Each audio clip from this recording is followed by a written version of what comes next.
Muy buenos días, magistrado Abel Augusto Zamorano, presidente del Instituto Colombo Panameño de Derecho Procesal.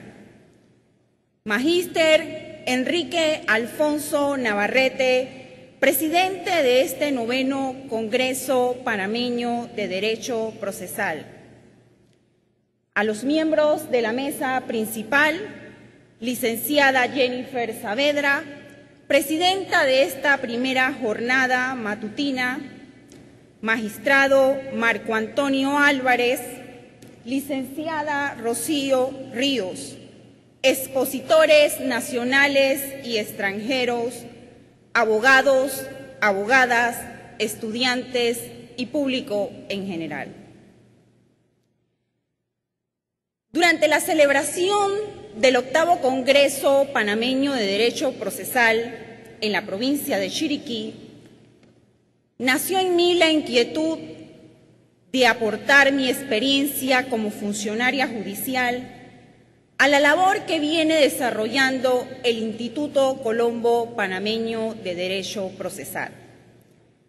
Por lo que de común acuerdo con el presidente de este 9º Congreso, el licenciado Navarrete, decidí contribuir con la ponencia que he titulado Clases y estructuras de los procesos civiles que se ventilan ante los juzgados municipales.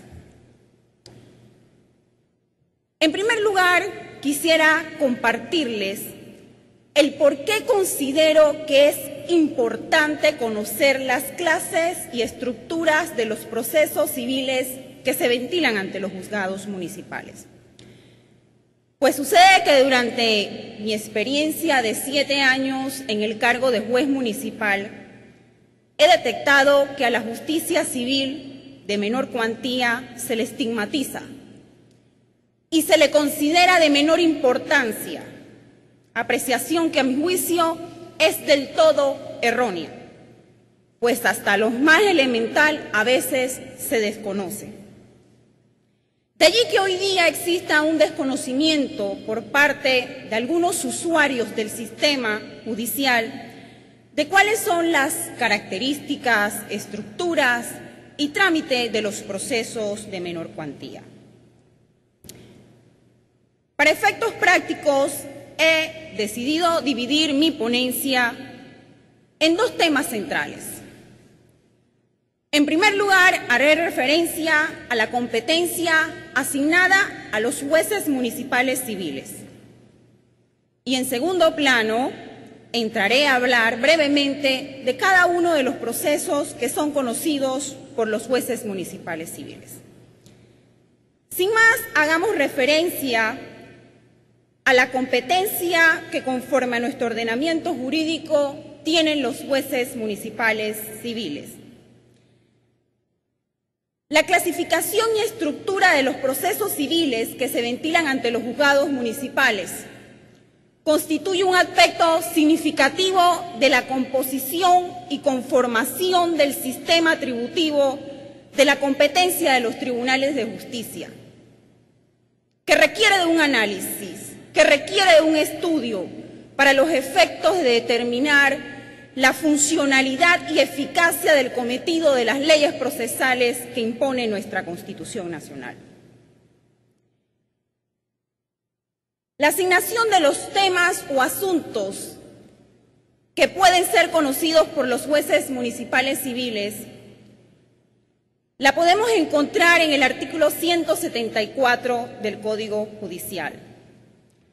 Competencia que a su vez va a estar determinada por 2 factores atributivos de la competencia enlistados en el artículo 235 del Código Judicial también. Son estos factores la cuantía y la naturaleza del asunto. Haciendo referencia a la cuantía, los jueces municipales civiles están facultados para conocer de causas cuyo valor supere los 250 balboas hasta los 5.000 balboas. Dentro de dicho rango de cuantía, los jueces municipales civiles podrán conocer de procesos ordinarios de procesos sumarios, vale decir, de procesos de reconocimiento de derechos sustantivos propios del derecho civil y del derecho comercial. La reasignación de la competencia de los jueces municipales civiles en atención a la cuantía se da a partir de la reforma del Código Judicial que se da a través de la Ley 23 del 2001. Ley que en su momento tuvo como uno de sus objetivos reorganizar y redistribuir la competencia entre ciertos grados jurisdiccionales para mejorar la gestión de los despachos judiciales. Y es que se planteaba como un problema a resolver en ese momento descargar a los jueces de circuito civil del gran volumen de causas de ínfima cuantía, en comparación con los jueces municipales que hasta ese momento solo podían conocer causas hasta 1000 balboas. Otro factor que planteaba la ley que contribuía al rezago judicial de los jueces de circuito civil era el criterio de subutilización de los jueces municipales. Pues se planteaba el por qué los jueces municipales civiles solamente podían conocer de causas hasta 1000 balboas, si al final se trataban de operadores de justicia igualmente capacitados, con un personal adiestrado y con la infraestructura adecuada. De allí que la Ley 23 del 2001 estimó oportuno aumentarle la cuantía a los jueces municipales hasta la suma de 5.000 balboas. En otro ángulo, haciendo referencia a otro factor de la competencia, a la naturaleza del asunto, los jueces municipales civiles también podrán conocer de ciertos procesos en atención a este factor, repito, naturaleza del asunto. Tal es el caso de los procesos de desahucio y de lanzamiento. Aunque el artículo 174, que con antelación ya mencioné, disponga que los jueces municipales civiles también pueden conocer de procesos de alimento, debo de hacer la salvedad que estos procesos fueron asignados a los jueces municipales de familia. Sin embargo, en aquellos distritos municipales que aún no existan jueces municipales de familia, serán los jueces municipales civiles quienes necesariamente deberán de conocer estos procesos. Es esta, pues, la competencia de los jueces municipales civiles conforme a nuestro ordenamiento jurídico en atención al factor de la cuantía y de la naturaleza del asunto. Visto esto, entonces, adentrémonos un poco a los procesos que son conocidos por los jueces municipales civiles.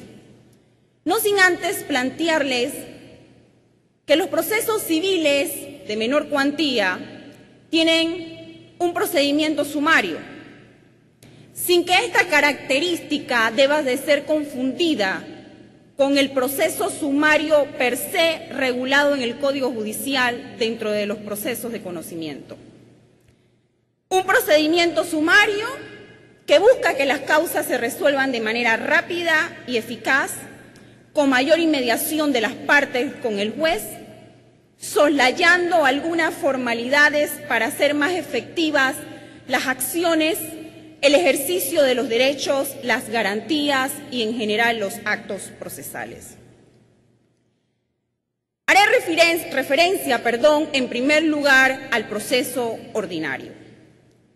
Ya he planteado que los jueces municipales tienen competencia en causas de 251 balboas hasta 5.000. Sin embargo, haciendo referencia a los procesos ordinarios, existe una subclasificación de la cuantía. El legislador dividió estos procesos en dos tramos y los distinguió diciendo que el primer tramo, que corre de 251 balboas a 1.000, se tratará de un proceso oral y antiformalista. En tanto, el segundo tramo, que supera los 1.000 balboas hasta 5.000, Se trata de un proceso que, aunque comparte con los procesos ordinarios del primer grupo, la audiencia con posibilidad de avenimiento de las partes, se caracteriza por tener una fase de conocimiento escrita. Brevemente le podría plantear que la diferencia entre estos dos tramos de procesos ordinarios, que son conocidos en los tribunales comúnmente como procesos ordinarios del primer grupo y procesos ordinarios del segundo grupo, se diferencian en que el primero, los del primer grupo, el traslado de la demanda debe de surtirse en la audiencia y es allí donde el demandado debe darle contestación. La audiencia es una audiencia de advenimiento de las partes. Sin embargo, si dicho objetivo no se cumple, se convierte en una audiencia de recepción y práctica de pruebas, con posibilidad de las partes de presentar sus alegaciones finales y donde el juez podrá emitir su decisión final, siendo dicha decisión únicamente reconsiderable. En tanto, los procesos ordinarios del segundo grupo, los que van de la suma de 1.001 hasta 5.000, se caracterizan porque sí se le da un plazo al demandado para que conteste la demanda. La audiencia es solo de avenimiento, pues posteriormente es que el proceso se abre a pruebas. También se le concede un término a las partes individual para presentar sus alegaciones finales. Y finalmente la ley le concede un plazo de 6 días al juez para que dicte sentencia, siendo de esa decisión, a diferencia del primer grupo, apelable. Como vemos, en realidad, la característica al resaltar entre estos dos procesos es que en ambos hay una celebración de una audiencia. Sin embargo, ¿qué sucede en la práctica? En la práctica, los justiciables no van a la audiencia y si van, solamente va la parte actora. Es más, yo he detectado que en los procesos ordinarios del primer tramo, la parte demandada, aunque se notifique personalmente del auto admisorio de la demanda, ni siquiera nombra un profesional del derecho que represente sus causas. Al final, haré una reflexión respecto a esta subclasificación de los procesos ordinarios. Veamos entonces otro proceso que también puede ser conocido por los jueces municipales. Estos son los procesos ejecutivos. El diseño procedimental de los procesos ejecutivos de menor y mayor cuantía es exactamente el mismo. Sin embargo, varía una regla de reducción de los términos a la mitad. A manera de ejemplo, podría citarles que en los ejecutivos de mayor cuantía, el ejecutado solo cuenta con 8 días para presentar su defensa exceptiva. Sin embargo, aplicando la regla de la mitad, en menor cuantía solamente tiene 4 días.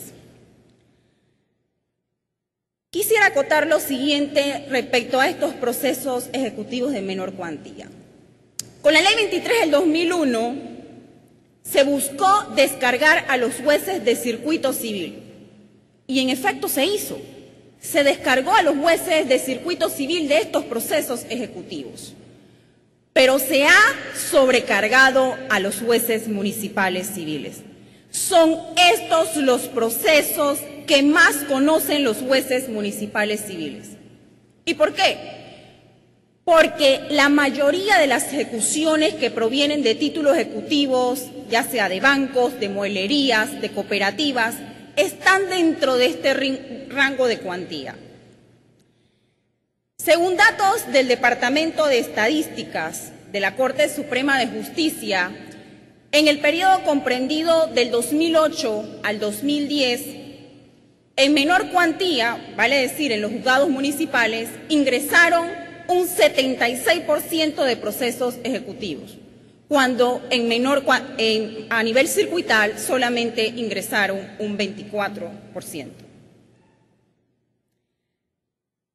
Veamos pues otro proceso, conocidos por los jueces municipales. Las sucesiones especiales de menor cuantía.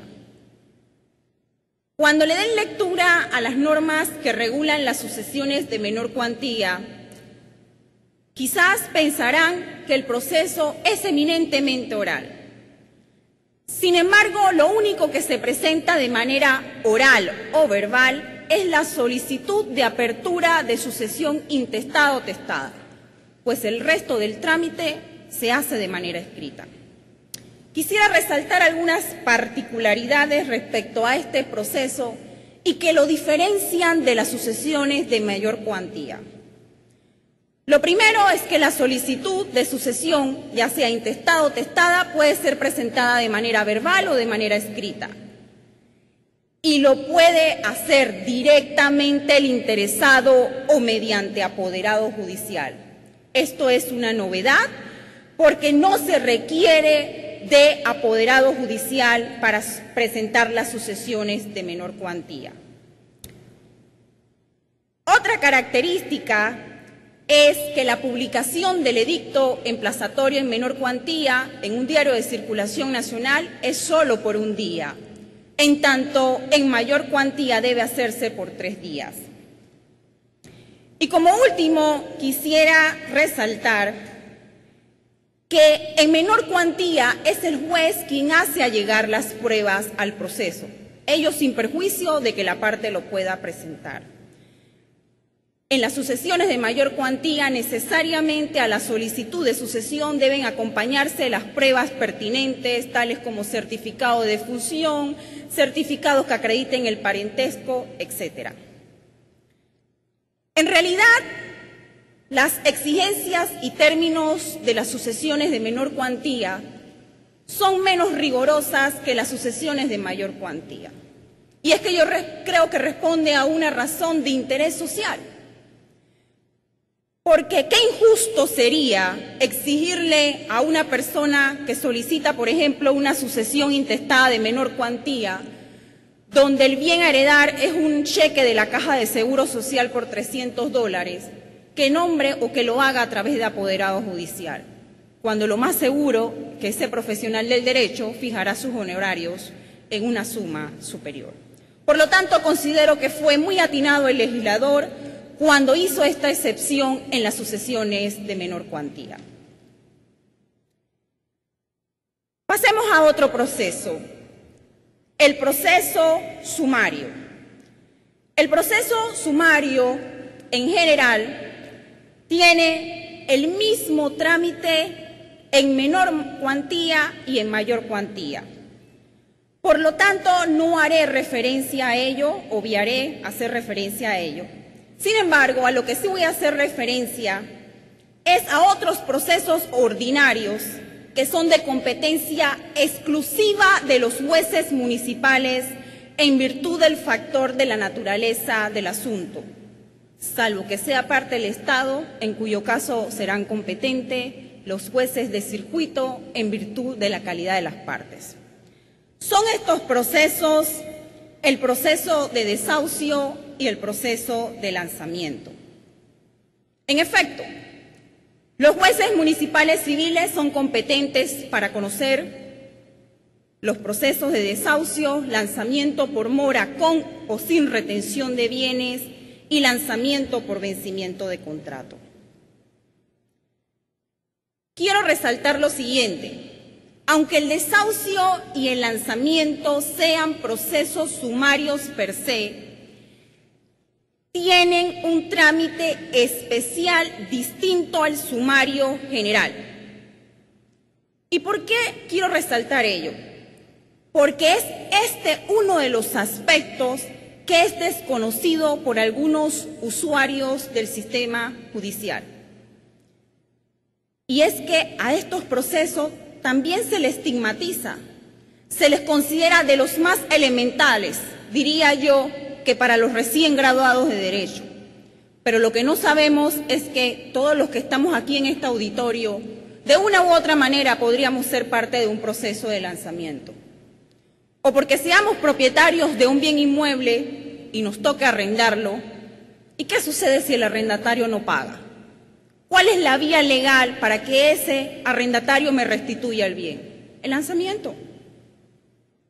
Así que estos procesos tienen su importancia. Sí, un trámite sencillo, pero tienen su importancia que hay que conocer.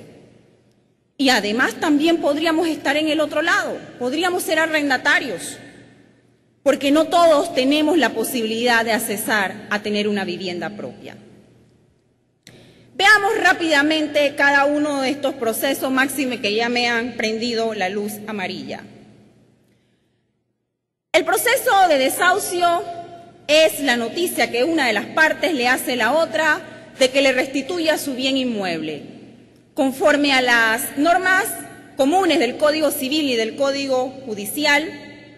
Procede cuando no se ha pactado término en el contrato o cuando, habiéndose pactado, se pide la restitución del bien inmueble antes de que finalice el contrato. ¿Quiénes están legitimados para interponerlo? El arrendador, el administrador, en cuyos casos deberán acreditar dicha condición. Se emite una resolución donde se le notifica al arrendatario que debe desocupar el bien inmueble en 1 mes si es predio urbano y en 3 meses si es predio rústico. Si en dicho término no lo hace, se procede a decretar el lanzamiento. El lanzamiento es un proceso que responde al derecho de propiedad, derecho fundamental reconocido por nuestra Constitución Nacional. ¿Cuándo procede? Bueno, cuando ha vencido el término del desahucio y el arrendatario no desocupa el bien inmueble, cuando está en mora en 2 o más cánones de arrendamiento o cuando ha vencido el plazo del arrendamiento. El lanzamiento por mora es un proceso que busca que se restituya el bien inmueble cuando se está en mora en el pago de los cánones de arrendamiento. ¿Qué prueba exige nuestro ordenamiento jurídico? El certificado de paz y salvo. Pero no podemos soslayar que es importante presentar otras pruebas para acreditar, por ejemplo, la legitimación sustantiva activa. En estos procesos, el arrendatario tiene una limitada defensa. Pero ¿qué pasa en la práctica? El arrendatario, con ánimo de vivir más tiempo en el inmueble, suele interponer en este tipo de procesos incidencias, excepciones, contestación de la demanda, vale decir, cuestiones que son propias del procedimiento, los procesos de conocimiento. Y ya el Tribunal de Apelaciones y Consultas ha sido reiterativo en manifestar que solamente se pueden hacer una de 2 cosas, o demostrar que estás al día o pagas la totalidad de lo que pide el arrendador. Finalmente, se decreta el lanzamiento, se le concede al arrendatario el término de 10 días para desocupar el bien inmueble. Quiero acotar aquí que la notificación aquí al arrendatario debe hacerse de manera personal. Pero si no se logra hacer de manera personal, se le fija un edicto en la puerta del bien inmueble arrendado y fijado el edicto se entiende surtida la notificación. Cuando el arrendador, además de querer que el arrendatario desocupe el bien inmueble, quiere cobrarse parte de su crédito, entonces utiliza una medida cautelar que es de retención de bienes. La diferencia está en que no necesita afianzarse y cuando estemos en la fase de remate de los bienes muebles embargados, no se puede reclamar saldo insoluto. El último de los lanzamientos es el lanzamiento por vencimiento de contrato. Es un lanzamiento mucho más corto, pues solamente hay un auto que es el que decreta lanzamiento, concediendo al arrendatario el término de 10 días para desocupar el bien inmueble. Es un lanzamiento donde hay que verificar el contrato para ver cuál fue el término pactado. Hay que verificar si hay prórroga o no. Hay que verificar si se ha producido el fenómeno de la tácita reconducción. Estos son brevemente los procesos sumarios especiales que en virtud del factor de la naturaleza del asunto pueden ser conocidos por los jueces municipales civiles. Quiero concluir haciendo algunas reflexiones que son las siguientes. En primer lugar, si bien la Ley 23 del 2001 buscó descargar a los jueces de circuito civil, no obstante, hoy día ingresan más procesos a los juzgados municipales. Y es que a nivel circuital hay complejidad de casos, pero a nivel municipal hay volumen de casos. Por tanto, yo sugiero que como quiera que en el distrito de Panamá, por ejemplo, hay 14 jueces municipales civiles, que se deben de crear más juzgados municipales para mitigar la carga laboral. 2. En la próxima reforma que se haga al Código de Procedimiento Civil, al Código Judicial, deben hacérsele reformas al procedimiento de menor cuantía para mejorarlo. Por ejemplo, eliminar la subclasificación de la cuantía en los procesos ordinarios, que haya un solo proceso ordinario, con un único trámite. Además, como decía ayer el doctor Jairo Parra, establecer enérgicos, consecuencias probatorias y procesales para cuando la persona no va a la audiencia. 3. También pienso que los procesos de desahucio y lanzamiento deben de ser conocidos por las autoridades de policía, pues finalmente son los corregidores quienes ejecutan estos procesos. Y tercero, para mí la reflexión más importante, la justicia civil de menor cuantía no tiene una reducida importancia como erróneamente muchos creen. Y no la tiene, ¿por qué? Porque la justicia civil de menor cuantía constituye un vehículo de acceso a la jurisdicción, un instrumento de tutela judicial efectiva que contribuye a bajar los índices de litigiosidad y además cumple uno de los objetivos de la Administración de Justicia. Finalmente, quiero concluir con las palabras de la jurista colombiana Claudia Villadiego Burbano, que dice lo siguiente: la justicia civil de pequeñas causas es una expresión del sistema de justicia que tramita controversias civiles cotidianas de ciertas cuantías mediante procedimientos sumarios y menos formales. Es una herramienta que promueve el acceso a la justicia de las personas, disminuye los costos de litigar en el sistema y concibe un procedimiento jurídico menos complejo y más cercano a los ciudadanos. Muchas gracias y disculpen por el tiempo que me sobrepasé.